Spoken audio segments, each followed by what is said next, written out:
So, from the East Coast to the West Coast, northern Maine, all the way to southern Florida, no matter where you go in the lower 48 here in America, what is it that you have to catch bass effectively in any situation, whether it be muddy water, clear water, again, anywhere across the country? What do you have, and can we do it with this one Plano tackle box? Those need to go in there. But anyway, let's go over it. Hey guys, welcome back to Lifetime Angler. So today, what I've got one tackle tray. As you saw in the title, we're talking bass lures. We're talking, this is for the beginner. This is for the experienced guy who's trying to simplify things. You're tired of carrying everything around. In this box, we're going to go through it. This is everything you need to go anywhere in the USA, and you're going to be able to effectively and efficiently catch bass. I guarantee it. These are lures that no matter where you are, what you're doing, they work and they catch fish. So, if you're a newer angler, trying to figure out what to throw, this will give you some great ideas. If you're an experienced guy, this is going to give you kind of a direction to go. If you're trying to simplify, it might give you a few different ways to look at lures that you haven't thought about them before. Before we continue, y'all, go ahead, hit the like button, hit the subscribe deal. There's going to be plenty more coming out. If there's something you want to see, something you want us to go more in depth into, I'm more than open to do that. Go ahead, drop a comment, let me know what you want to see. But let's go ahead. First one up, everybody loves topwater. So for me, it's a topwater frog. If you want to do a pencil bait and a popper, that's fine. But I'm going to have two topwater frogs. One's going to be a little walker like this. The other one's going to be a popper.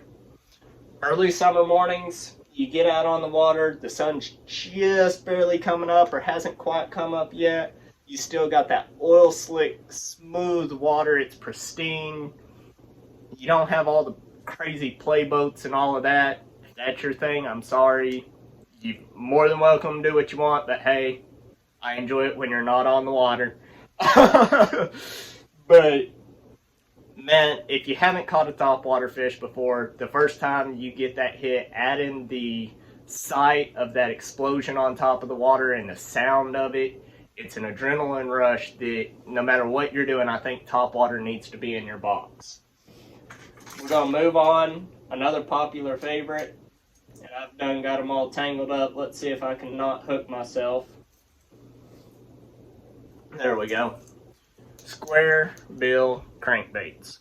They're simple, they're effective. For you new guys, if you really want to, you can just cast them out, reel them in. Some days that's the best thing to do.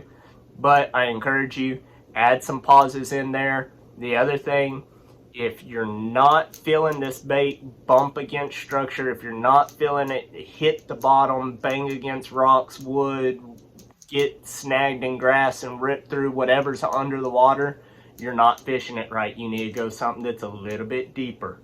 You want this making contact. Anyway, I'm going to go with a bright color. I absolutely love this Fire Tiger. Around here, when the crawfish are molting, they've got that red color and red hue to them. Bass seem to really go after these in my neck of the woods. But if that's not your choice, that's fine, but something bright. The other one, we're going to go very natural, something that looks like a shad. Just about everywhere in the country has shad. If for whatever weird reason you don't have shad, you've got some other small bait fish that has this white, silver, and black profile to it. So, that's those. Like I said, you want a crankbait making contact with the bottom 90% of the time. So, a square bill does great if you're in 3, 4, 5, 6 foot of water. But if you're out deeper, you're 10, 12, 14 foot of water, that's where our next one comes in. We're still staying with the crankbait, but we're going to something that's a deep diving crankbait. This is not only going to allow you to bump bottom in a little bit deeper water, but summer, winter, if you've got those bass scattered and they're suspending out in open water, you can get this down to them. This one's a Jinko crankbait. I can't remember the model of it, but I do remember it does dive down to 16 feet. So With it going down to 16 foot in my neck of the woods, when fish are deep and they're suspended like that, they're between that 12 to 18 mark. So the 16 foot pairs up great with it. You'll have to play with how deep of a deep diving crankbait you need for where you are. We're gonna go in, and this is a lure. I've got, what do I got here? I've got 2 lures like this, and this is one of them, and then we'll dive right into the next one. This is a fluke. It's very unique, like I said. Sorry, you want to know why. You don't want me just rambling, right? Or do you want me to just keep rambling? Never mind, I won't tell you why it's unique. No, I'm playing. It's unique because you can fish this from the very top of the water, get it off the white background there, all the way down to the very bottom. You can fish it anywhere in between. The way I'm going to rig this is weightless Texas rig, or if you want a little weight to get it down in the water or get it to the bottom faster, go ahead, put a bullet weight on it, make it a full-on Texas rig. What I'm going to use to rig that's just extra wide gap hook. Nothing special about it. That's either a 3 or a 4-aught. I can't remember. Just kind of do this with your bait in the store. And here's you a tip. You want that to come about 2/3 the way back on the bait, on that hook bend. Any more, you're going to lose your action in the back. Any less, you're going to have issues with the fish not getting the hook. So there's you a tip for the night. Anyway, rig it weightless, throw it out there. As soon as it hits the water, start twitching it, popping it back. You're working it on the surface of the water just like a shad or other bait fish skipping around. If bass are feeding up on schooling bait fish like what they do in the fall, that's deadly. If you want to fish it like a jerk bait, you can either let it sink down a little bit and then start to twitch and jerk it in, or you can add a little bit of weight, do the same thing. Again, so you're fishing anywhere in the middle of the water column there.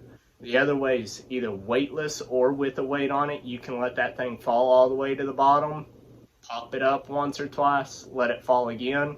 If you're around any sort of kind of scattered cover, whether it be timber, rocks, lily pads, grass, anything like that, if you can do that along the edges and through that stuff, bass eat it quick. So the other one that you can fish same way, all the way from the top down to the bottom. Everybody knows about them. Everybody recommends them. There's just something about them. They work. That's all you can really say. Nobody knows why. They just have a unique action and they work. Yeah, it's the Senko. Again, either rig it the same way I showed you with the fluke, or take a little wacky rig hook, drop shot hook, whatever you want to call her. Nose hooks, what I call them. Hook it there in the middle for a wacky rig.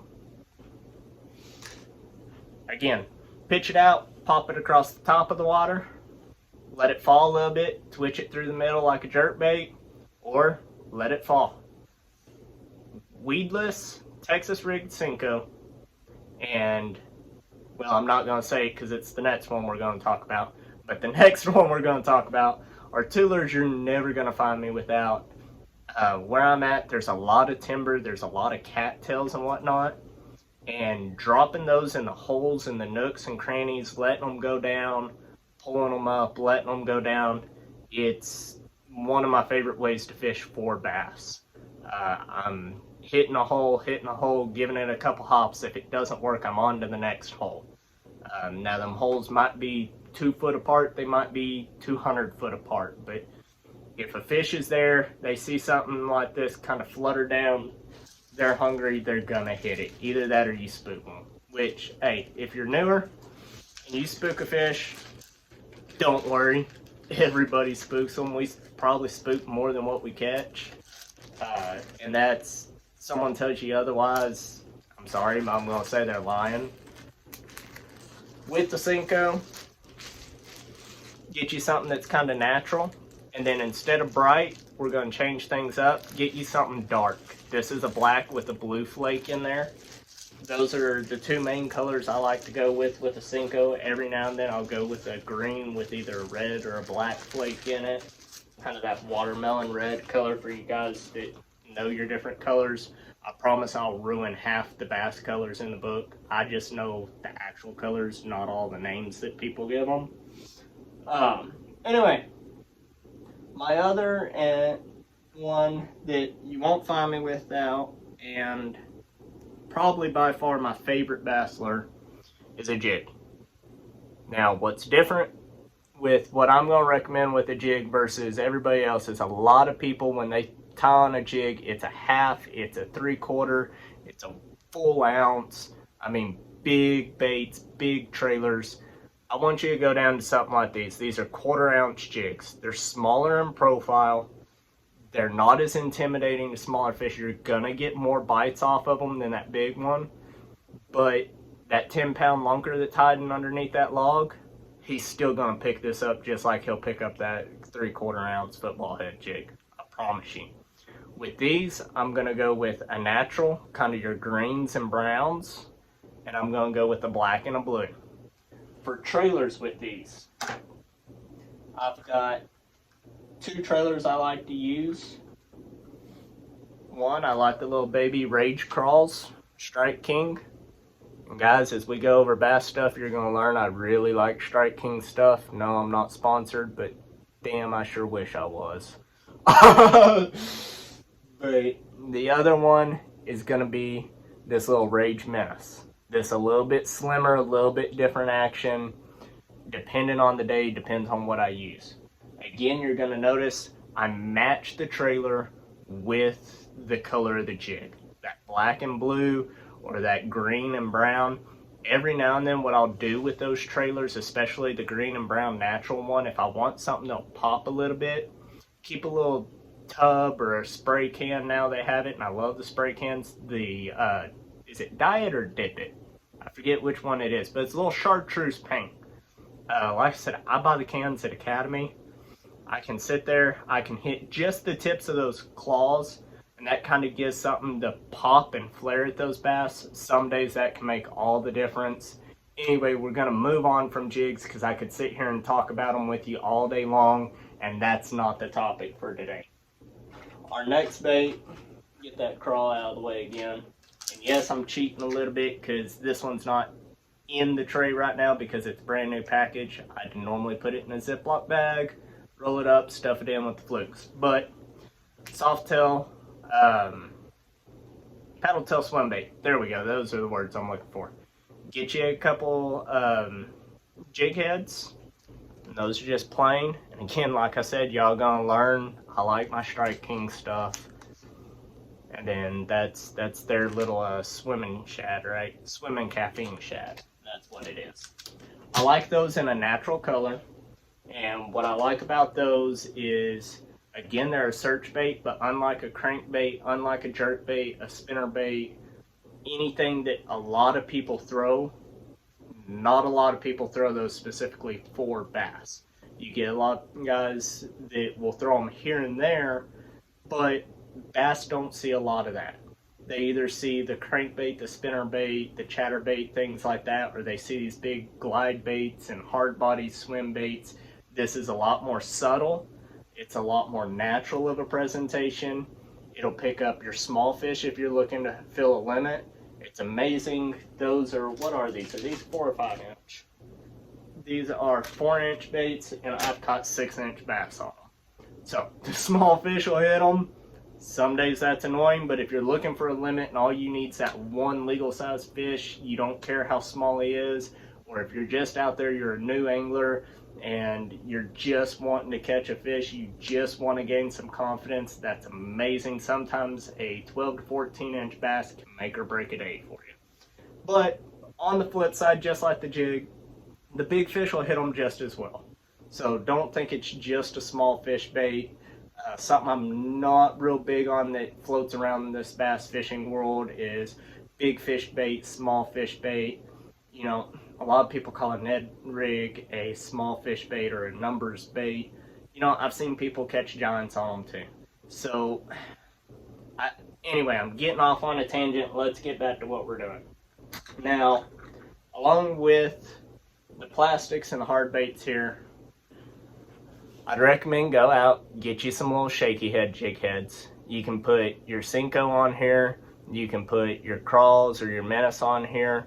This is a great lure just to kind of drag around the bottom. Man, if you're fishing small farm ponds or just local bodies of water or backwaters, or hey, if you're on a big reservoir but you're fishing a point, get this down there, drag it along the bottom, hop it. You can change up your plastic. It's a great weedless presentation. I do like these, speaking of weedless, with the little screw lock on there to where it offsets the bait, kind of like, so your bait actually sits on there like so. They do make some that, I mean, you've got an exposed hook just like that, but I like these that are weedless. Again, there's a lot of wood where I fish. I'm a broke redneck. I don't like losing tackle. I like weedless lures. That's all there is about that. But get you a shaky head, and then I've shown you the extra wide gap hook. I said I don't remember if that's 3 or 4/0. Then a little nose hook's what I call them. Some people call them a wacky rig or a drop shot hook. These have a weed guard. You don't have to get the ones with the weed guard. Again, like I just said, I like weedless setups. It's preference. Other than that, get you, I mean, just some cheap bullet weights and some little, these are rubber bobber stoppers actually, but I like putting them on the line and using them to hold the bullet weight in place if I don't want it sliding up and down. Completely optional whether or not you want to peg that weight or not. That's a whole nother debate we won't get into. But so you got your bullet weights, and then I'd recommend getting some of these. Let me get one out of the box here. Little cylinder drop weights. If you don't want the cylinder, if you want the ball, that's fine. With either of those hooks, you can tie up a drop shot. Most of what you're going to be doing if you're newer is probably going to be using that nose hook. You're probably not going to get into what's called a power shot, which is a lot heavier, almost flipping and stuff. If you do, step up to that extra wide gap hook, rig it weedless, because if you're power shotting, you're getting into some nasty stuff. But guys, that right there, that's all you need to catch bass. It doesn't have to get more complex than that. Us anglers, myself included, man, we're gear junkies. We love buying tackle like women love buying shoes. Not meaning to hurt women's feelings, not meaning to hurt our feelings. They're just stereotypes that most of the time they work out, they're true. But you don't need anything else. The other beautiful thing for you newer guys, if you think you have to learn a bait caster to bass fish, you haven't been getting into bass fishing as much, every single lure here, you are fine to throw on a spinning reel. That was another major when I'm sitting down and going over these, what lures fit, which lures don't. For a lot of people, learning how to cast with a bait caster can be intimidating, it can be confusing, it can be frustrating. I wanted to just light one on fire when I started. So most everybody can comfortably pick up a spinning reel, use it. So all of these, if all you know is a spinning reel, you're great. On the flip side, if you got the bait caster down and you love it, you can throw every single one of these on a bait caster. I'm about 50-50. Honestly, sometimes I'm throwing these on bait caster, sometimes I'm throwing it on spinning reel. Again, I'm broke redneck. I don't have a rod for everything. You can have one rod and be a bass fisherman. It's okay. You don't need the whole store. Don't tell my wife I said that because I want the whole store. Anyway, guys, again, thank you for hanging out. I hope you found value. I hope this gave you something to chew on, some ideas, some different things to look at and everything. Go ahead, please hit the like button if you did. Go ahead, subscribe if you want to keep seeing more. And for you guys out there, whether you're experienced or newer, if there's something that we went over here or something that's just on your mind that you want to go over, you want to see us cover, go ahead, drop a comment below with that. I am more than willing to go over anything I know. If I don't know it, I'll give you a comment back saying, man, I'm clueless too. We're all learning, but hey, until next time, y'all stay safe and tight lines.